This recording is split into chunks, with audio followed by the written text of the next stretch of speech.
Émission Zigzag.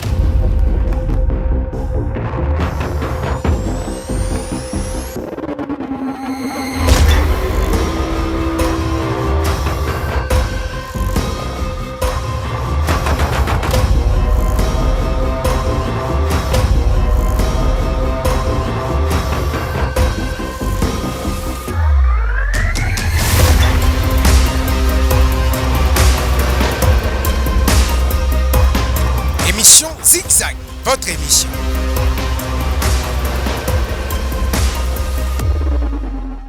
Bonjour et bienvenue dans Zigzag. Aujourd'hui, nous vous amenons découvrir deux grands dossiers qui touchent sensiblement la population de la ville de Bukavu en particulier, mais encore la RDC en général.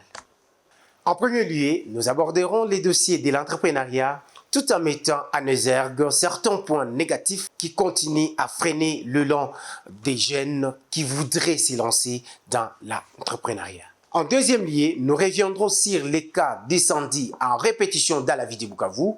Nous irons recueillir le point de vue de M. Patient Polé, chef de travaux à l'ISDER Bukavu. Sans plus tarder, c'est parti pour Zigzag.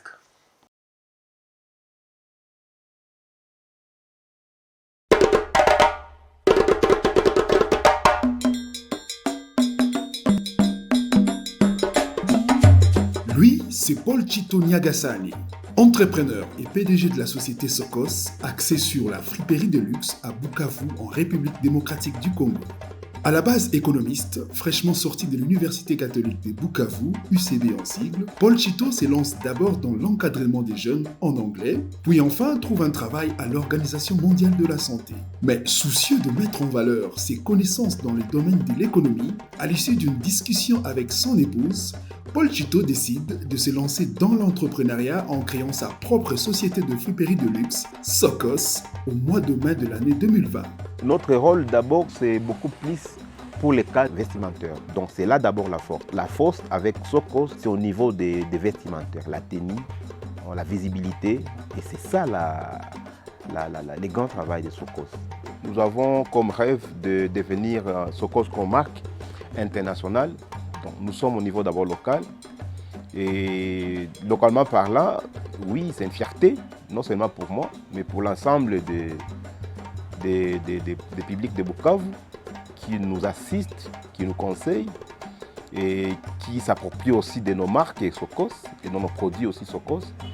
Donc c'est la fierté pour tout Bukavu, c'est la fierté pour la communauté congolaise qui s'approprie de la marque Sokos. Mais la vision elle est longue, elle est vraiment longue. On aimerait que Sokos soit international et c'est un processus, comme je l'ai souligné. Vous l'aurez sans doute compris, Paul Chito alias Sokos est bel et bien ce qu'on appelle un self-made. D'autant plus qu'il n'a eu besoin d'aucun financement tierce pour parvenir à ce résultat aujourd'hui. L'autre point positif, c'est que grâce à cette initiative, il a en même temps créé de l'emploi pour d'autres jeunes Congolais qu'il engage dans son entreprise. Oui, nous avons une équipe de travail, on travaille ensemble, je travaille avec ma femme, elle est là, on a aussi une équipe qui nous aide dans les réalisations de nos objectifs. Donc c'est une façon de réduire aussi les chômages pour les jeunes. Et l'État doit aussi saluer cela et doit nous alléger la tâche. Les chiffres d'affaires initial n'est pas un problème. Le grand problème, c'est le premier pas. Parce que tu peux commencer avec 1 000 $ et tu ne vas pas réussir parce que tu n'es pas déterminé. Tu peux commencer avec 10 000, tu ne vas pas réussir parce que tu n'es pas déterminé. Tu peux aussi commencer avec 100 $ et tu réussis parce que la détermination est dans ta vision des choses. Donc les gros efforts, ça c'est pour moi, c'est juste les premiers pas. Comme dit-on, que les longs voyages du monde commencent par les premiers pas. Et je saluerai tout entrepreneur qui se dirait un jour que je vais me lancer, peu importe qu'advienne qui pourra. Donc c'est ce qui importe, c'est plus les premiers pas. Oui, la relation avec les artistes de la ville est un peu particulière, étant donné que nous avons réfléchi qu'il y a vraiment un lien qui est fondé entre les artistes et les habilleurs. Donc l'artiste, oui, il a un talent, mais s'il s'il n'est pas bien habillé, donc il ne sera pas considéré. Mais s'il est bien habillé, et aussi combinaison entre habillement et son style, ça donne un message profond.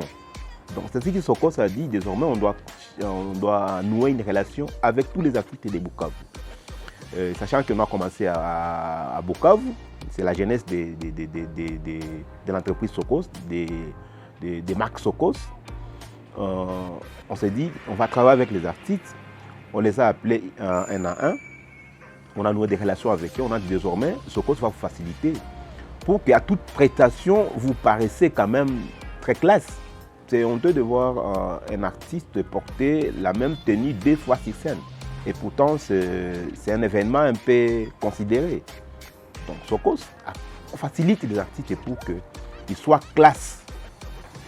Par la réduction des prix, par exemple, et aussi certains bonus que les artistes sont bénéficiaires. Et ce qui nous encourage plus, c'est cette reconnaissance de l'ensemble de l'équipe des artistes par rapport au travail que Sokos fait pour eux. Et pour matérialiser cela, Sokos lui-même a décidé de couronner ou d'embellir son espace de travail par tous les artistes de Bukavu. Si vous pouvez les voir, nous voyons tous ceux qui sont là. Ils sont nos frères et sœurs de Bukavu que nous valorisons ici chez nous en décorant notre maison avec leurs figures. On n'a pas voulu prendre Gucci, prendre Tommy, prendre Louis Vuitton, mais on a voulu que ces figures de nos frères et sœurs soient un bon décor pour notre entreprise, pour leur dire que nous sommes derrière eux, nous valorisons leur talent et ils ne seront jamais négligés en termes vestimentaires aussi longtemps que Sokos est là. Seulement, on prend les gants. Donc, ils sont nombreux, mais on prend tous ceux qui sont connus et tous ceux qui aussi adhèrent à leur coopération. C'est Stonko, ce n'est pas celui qui se nomme artiste qu'il est artiste. On nous donne la liste des artistes connus à Bukavu, c'est avec eux qu'on travaille. On travaille avec eux dans leur... Parce que Sokos n'est pas seulement une maison d'habillement. Sokos n'est pas seulement la marque Sokos congolaise, mais Sokos aussi est événementiel. Donc dans leur événement, on est proche des artistes pour que leur production soit vraiment embellie par la beauté de l'équipe Sokos. Oui, votre émission Zigzag, je l'encourage parce que c'est un espace de visibilité pour les entrepreneurs. Donc, sans vous, nous ne serions pas visibles partout. Et ce n'est pas seulement pour Sokos, pour bon nombre d'entrepreneurs, Zigzag est bénéfique dans les tendances de visibilité. Donc, je salue cette émission et je salue aussi vous, en tant qu'initiateur et partenaire aussi de plusieurs entreprises ou établissements que nous sommes. Donc, bravo pour le travail, courage et continuez toujours à faire ce que vous faites avec nous. Parce que vous nous accordez cet espace de visibilité. Vous voulez comprendre comment est-ce que nous évoluons et quels sont les pour et les contre de nos tendances économiques. Bon, le message, c'est juste un sentiment de reconnaissance à tous nos clients qui nous font confiance jour après jour parce que sans eux, Sokos ne sera pas la marque congolaise. Sans eux, Sokos ne sera pas les produits de luxe pour la plupart des gens de notre province. C'est un message aussi de reconnaissance encore par rapport à tous nos partenaires, à tous nos clients et à vous aussi comme animateur de l'émission Zigzag. Donc Sokos, notre marque, Sokos, notre friperie de luxe, très reconnaissant par rapport à vous et à tous ces partenaires. Merci beaucoup. Merci également.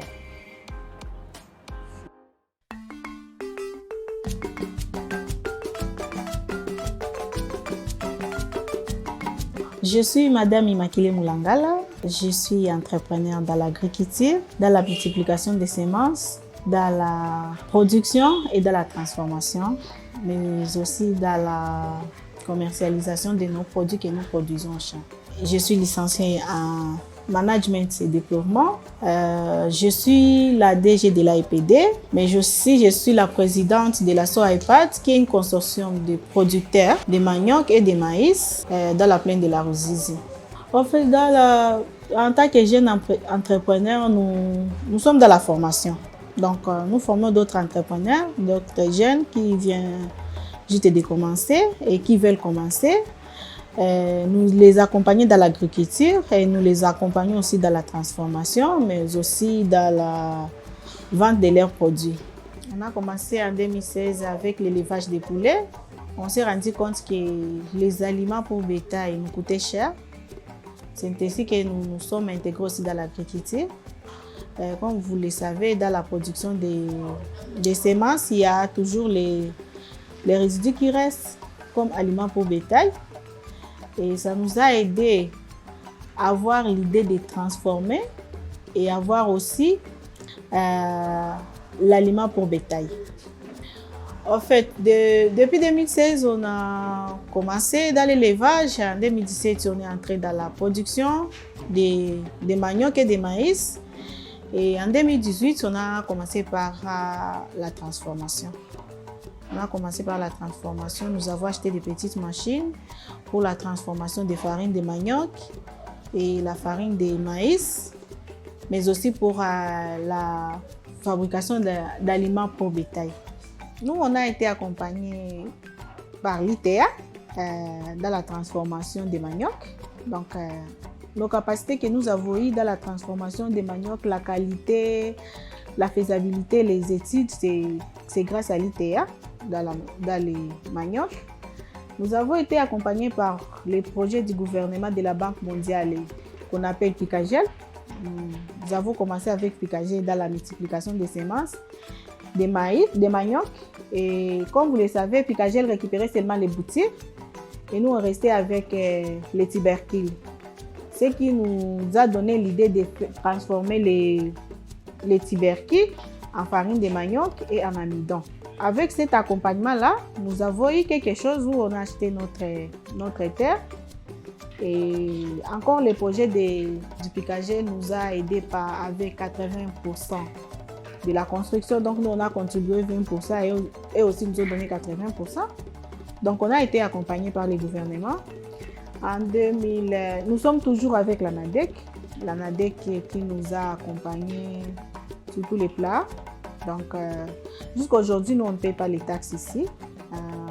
On paye seulement la DGI, mais d'autres taxes, on ne tracasse pas avec les taxes. Et maintenant aussi, nous avons eu notre accompagnement du gouvernement, qui est le projet de la FPI, que nous avons signé il n'y a pas longtemps. Donc, bientôt, vous allez arriver ici chez nous. Le prix sera un peu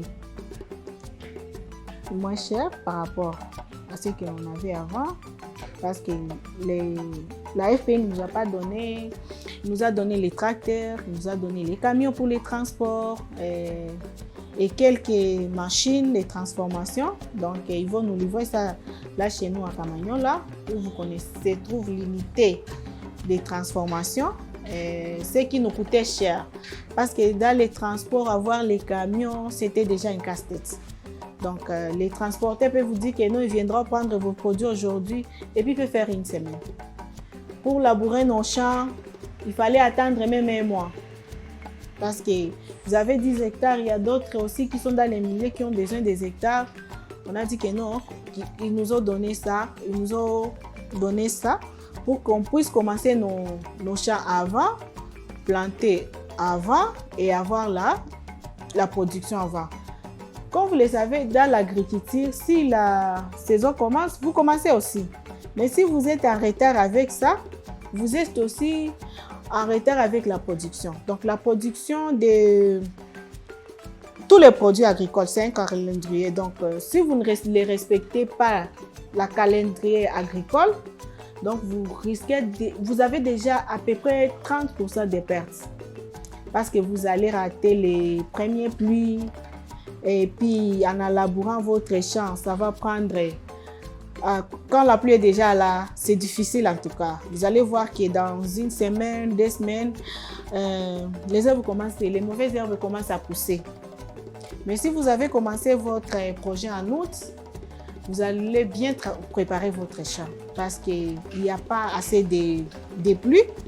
Et au mois de septembre, si vous faites la semis, vous pouvez aller bien parce que la terre a été bien préparée.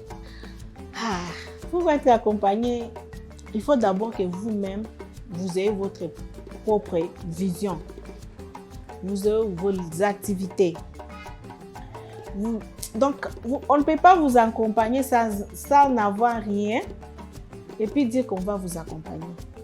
Nous, on a commencé en 2018. On a écrit notre projet en 2019. On nous a répondu en 2021 et on nous a financé en 2024. Donc, on a passé beaucoup d'étapes, élaboration des projets, on nous a corrigé, nous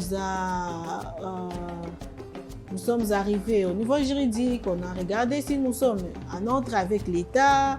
Donc, ça a pris beaucoup des étapes. Maintenant, avec notre jeunesse, les gens pensent que on peut venir, vous n'avez rien, on vous accompagne. Non. Même quand on a été accompagné par l'UTA, c'est parce que nous étions d'abord Nous avons déjà eu les activités sur terrain. Ils viennent regarder si vous faites quoi et puis vous accompagnent par rapport à ce que vous avez déjà. Mais dire que non, on va vous accompagner, donc tu écris ton projet, on va t'accompagner sans avoir commencé. Donc je peux dire qu'il faut d'abord commencer. Commencer et ne pas abandonner. Vous commencez et toujours le courage, soyez patient. Donc, mais pas dire que vous commencez aujourd'hui et puis vous fermez demain.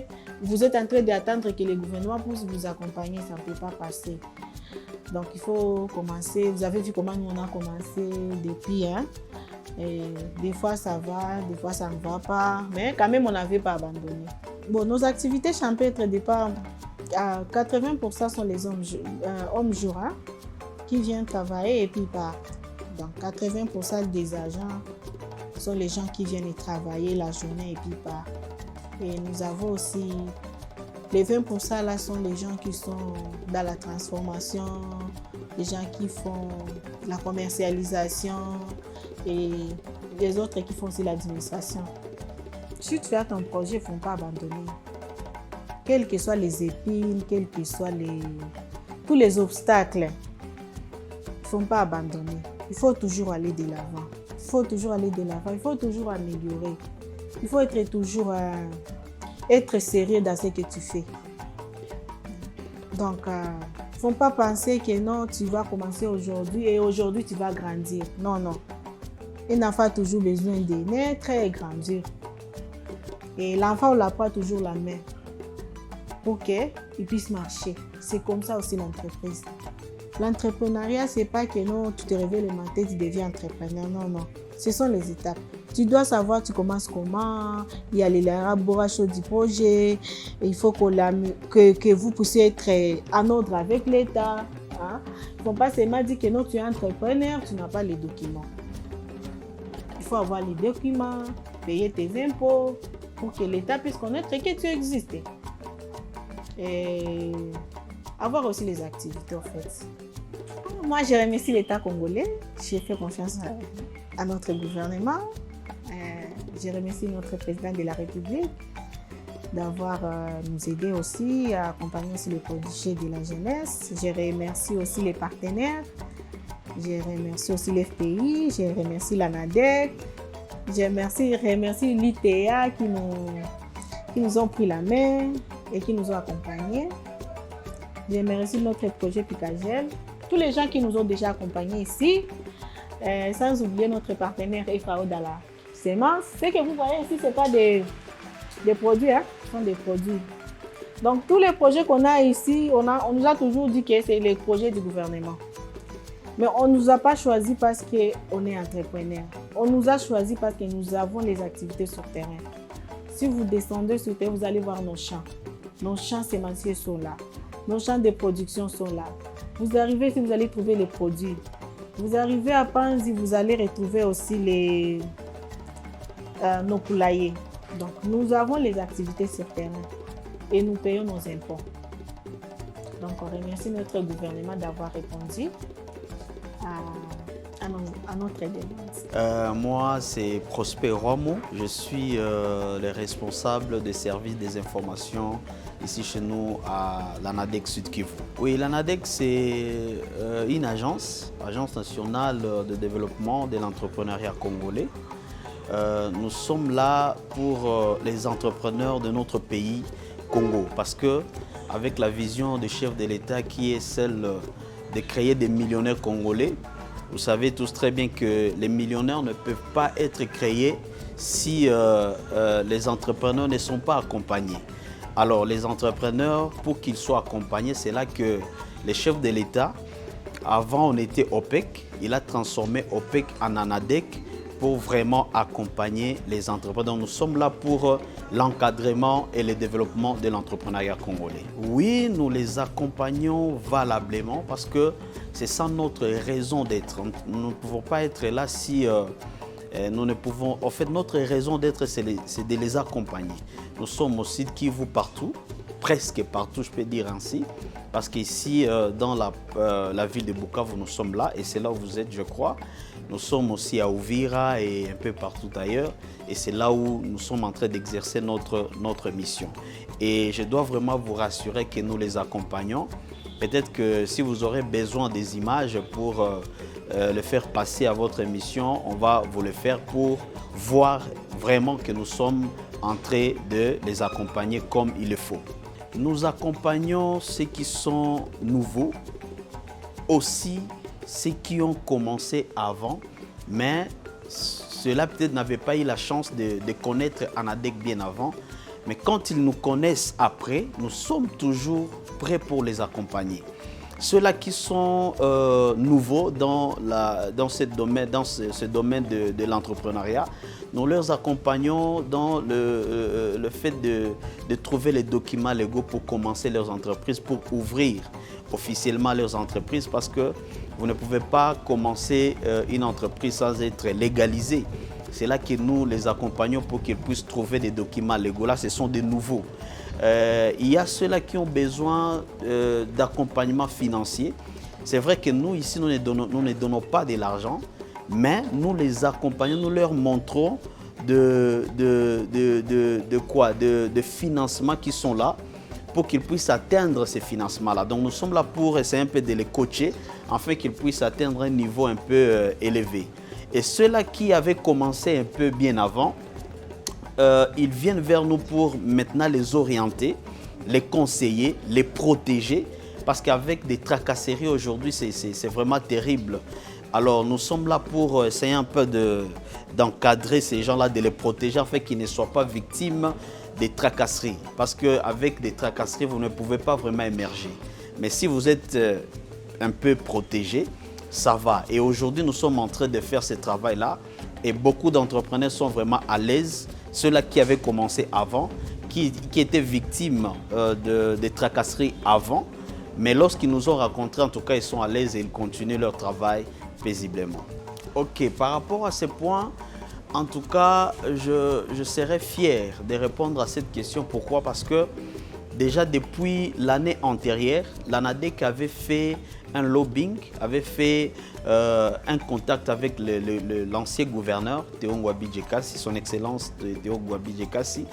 Alors ANADEC avait plaidé et ANADEC avait proposé un arrêté au gouverneur pour essayer un peu de donner, pour exonérer. Vous voyez, exonérer les jeunes entrepreneurs qui commencent leurs entreprises, qu'ils puissent avoir l'exonération des taxes au moins d'une année, qui ne paient pas de taxes, pour qu'ils puissent quand même essayer un peu d'être à l'aise dans leur travail, qu'ils évoluent, quoi. Et heureusement, Dieu avait fait grâce, l'arrêté a été signé par l'ancien gouverneur. Et aujourd'hui, il y a en tout cas pas mal d'entrepreneurs qui sont en train d'utiliser ces documents-là.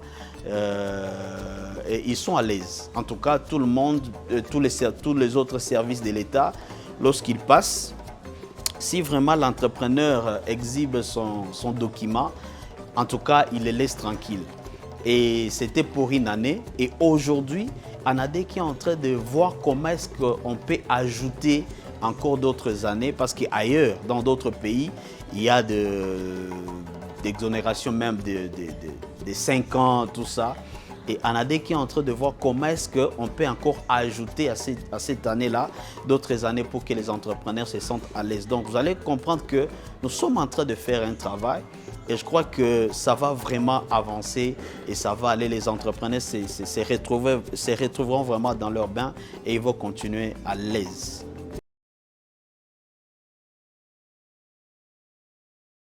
Pour le cas des incendies dans la ville de Bukavu, nous étions partis voir M. Patient Polé, chef de travaux à l'ISDER Bukavu.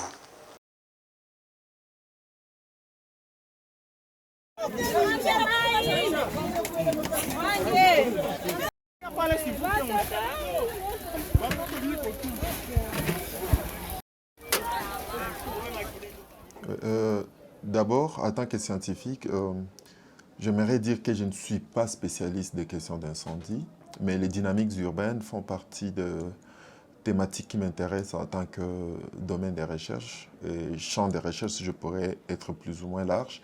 Et par le passé, au cours, je pense, des 4 dernières années, j'ai dirigé quelques travaux d'étudiants sur les questions d'incendie dans la ville de Bukavu. Et pour moi, d'abord, la question, c'est la problématique de gouvernance de façon globale qui est à la base de tout ce que nous avons comme crise. Et l'incendie fait partie des risques, je pourrais dire risques urbains, quand la gouvernance n'est pas à la hauteur. Et donc, qu'il s'agisse de la gouvernance politique et d'autres secteurs comme la gouvernance foncière, mais aussi l'aménagement du territoire et l'habitat, nous voyons qu'il y a des soucis. La manière dont on octroie les permis ou les autorisations de construire ou de bâtir, comme on dit dans les termes techniques, la manière dont on aménage l'espace où on doit créer, je pourrais dire, les quartiers de manière globale, et les agglomérations, si je pourrais utiliser les termes techniques. Et donc, c'est là la cause. Et vous allez voir que, au fait, s'agissant de la fréquence des cas d'incendie, ce n'est pas quelque chose d'anormal, je pourrais dire d'inhabituel ou d'anormal, parce que dans toutes les villes du monde, il y a l'incendie. Maintenant, c'est l'intensité d'incendie qui pose problème dans la ville de Bukavu. Vous allez voir qu'il y a la promiscuité entre les habitations d'abord, mais aussi les types de matériaux qu'on utilise dans la construction. Vous savez, souvent, c'est des matériaux inflammables, et quand il y a incendie, la promiscuité fait en sorte qu'il y ait transmission d'une maison à plusieurs dizaines de maisons. Et c'est là que ça devient très problématique. Et maintenant, l'idée, c'est de dire comment la ville de Bukavu pourrait vivre avec les incendies, parce qu'il y en aura toujours. Avec le mode de vie actuel que nous avons, l'usage de combustibles qu'on a dans nos maisons, qu'il s'agisse du gaz, mais aussi, je pourrais dire de plus en plus de l'énergie photovoltaïque avec les équipements qui sont très sensibles et qui sont facilement inflammables.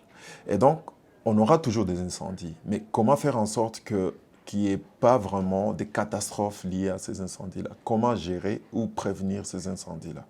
Et c'est là qu'on pourrait se poser la question. Et pour moi, la solution d'abord, elle doit être holistique. Pourquoi holistique? Parce qu'elle tient sur plusieurs aspects. D'abord, le mode de vie des gens dans les ménages, les types de matériaux de construction, l'aménagement du territoire, mais aussi, je pourrais dire, l'attention qu'on apporte à des activités où on est censé utiliser les combustibles, ou même l'électricité qui peut aussi conduire à des problèmes de court-circuit et aussi je pourrais dire, de production de flammes et d'incendies. Et cela doit être intégré maintenant dans la réalité des gens. Les gens sont pauvres. On ne va pas demander aux gens de ne pas utiliser le bois de chauffe. C'est le combustible le plus accessible qu'on a. On a le bois dans les quartiers populaires.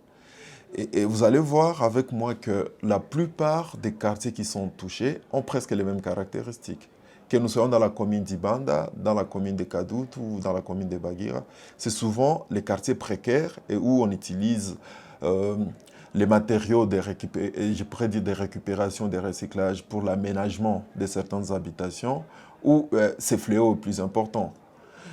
Et qu'est-ce qui fait en sorte que ces endroits-là soient les plus touchés? Et c'est ce qu'on va appeler les quartiers précaires ou périphériques ou quoi. On va utiliser les mots qu'on veut, qu'il s'agisse de Luziba, Nyamogo ou je pourrais dire quartier Nkafou ici. Vous allez voir, c'est les mêmes types d'habitats. Et donc, la solution doit s'apparenter au mode de vie, aux réalités de ces quartiers-là. Comment faire en sorte que les gens, malgré la précarité et la pauvreté, puissent accéder à des matériaux de construction de bonne qualité? Comment faire en sorte qu'on puisse avoir un aménagement qui soit safe, donc sûr, qui sécurise les gens? Et donc, d'abord l'aménagement, les installations électriques et aussi les matériaux de construction. Mais également, comment faire en sorte qu'on ait vraiment des espaces, au moins, qui seraient suffisants entre les maisons. Parce que souvent, c'est une seule maison qui est touchée, qui est à l'origine d'incendie, et cette maison répand le flamme vers d'autres maisons suite à la promiscuité. Comment faire en sorte qu'on puisse respecter les normes urbanistiques en termes d'espacement entre les ménages, mais également en termes aussi de, je pourrais dire, d'espace où qu'on pourrait, je ne sais pas le mot juste qu'on pourrait utiliser pour les secours. Parce que je vis dans d'autres villes, il y a toujours des voies des pompiers, il y a des voies des ambulances. On aménage une ville, on sait qu'en cas d'urgence, les pompiers peuvent passer par ici, les ambulances peuvent passer par là.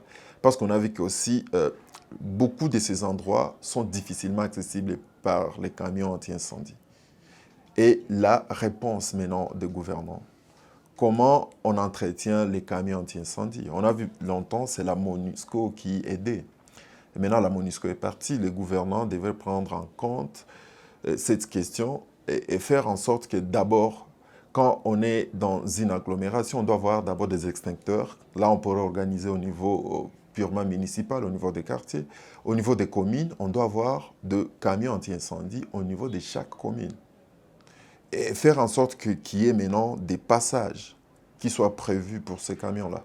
Parce qu'on a vu parfois l'intensité de ces catastrophes d'incendie est souvent liée à l'incapacité de réagir aussi. Et donc, on parle d'abord de la prévention, la gestion, et c'est là qu'on doit voir les gouvernants en plus. Et on a besoin de moyens financiers pour ça. C'est incompréhensible qu'on dise qu'on a des camions anti-incendie qui manquent de l'eau, tandis qu'elle est là qu'à quelques mètres, quelques kilomètres, maximum 2, 3, des endroits qui prennent feu. Et c'est ça, moi, mon point de vue. Un regard vraiment, je pourrais dire, curieux, mais pas vraiment quelqu'un qui s'intéresse à ces questions au quotidien. Avant de conseiller, je pense, c'est question de se mettre à la place de ces gens. Souvent, les gens sont dans des conditions difficiles, ce n'est pas qu'ils ont le choix. Le mode de gouvernance et aussi l'accès, je pourrais dire, le partage des ressources ne permet pas à beaucoup de ces gens des quartiers précaires d'avoir assez de ressources pour construire durablement ou à des endroits qui sont plus ou moins sûrs. Et vous allez voir que le problème, c'est ces mouvements qui fait en sorte que chaque fois qu'on a un peu d'argent, on a tendance à descendre de plus en plus vers la ville. Et ceux qui sont au village, qui fuient aussi l'insécurité, occupent les anciennes occupations. Et là, il y a toujours la concentration humaine. Si les gens avaient les moyens, j'allais demander aux gens d'éviter le plus les endroits où vraiment la promiscuité n'est pas acceptable. Donc là, vous pourriez avoir au moins 2 mètres entre les ménages, 1,5 mètre entre les maisons. Comme ça, le temps que l'incendie s'est produit chez le voisin, on pourrait avoir la capacité de naviguer entre ces espaces-là et essayer d'intervenir en attendant que les pompiers arrivent. Et maintenant, les conseils, c'est de voir les modes de vie aussi. Je ne sais pas, je pense que vous veniez de me montrer que les gens sont aussi de plus en plus distraits suite à l'usage des réseaux sociaux. On a vu que c'est... En fait, je ne sais pas si je pourrais dire que c'est seulement les réseaux sociaux où les gens essaient de... comment je pourrais dire de s'évader dans les réseaux sociaux. Ça pourrait aussi lier à la souffrance. Parce que quand on est très occupé, on n'est pas très présent dans les réseaux sociaux. Et c'est souvent les gens qui ont des souffrances et qui essaient de s'égayer. Mais c'est aussi un comportement à risque. parce que vous ne pourrez pas mettre votre marmite sur le feu et rester là, distrait sur votre téléphone, peut-être dans la chambre, où vous mettez les écouteurs ou quoi. Le temps d'intervenir quand il y a début de flamme pourrait être très important et trop tard par rapport au moment où vous n'étiez pas distrait avec ce genre d'histoire. Deuxièmement aussi, c'est de négocier peut-être au niveau communal qu'il y ait des mouvements d'intervention au niveau local, comme on l'a fait pour les questions d'insécurité, qu'on sache quand il y a incendie ici, on peut avoir un groupe de jeunes ou de gens qui interviennent en premier lieu en attendant que l'État puisse intervenir. C'est ce que moi je pourrais donner comme conseil par rapport à cela.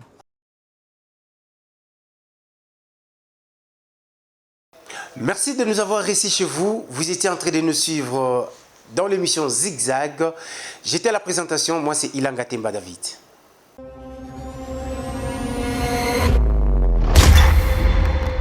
Émission Zigzag.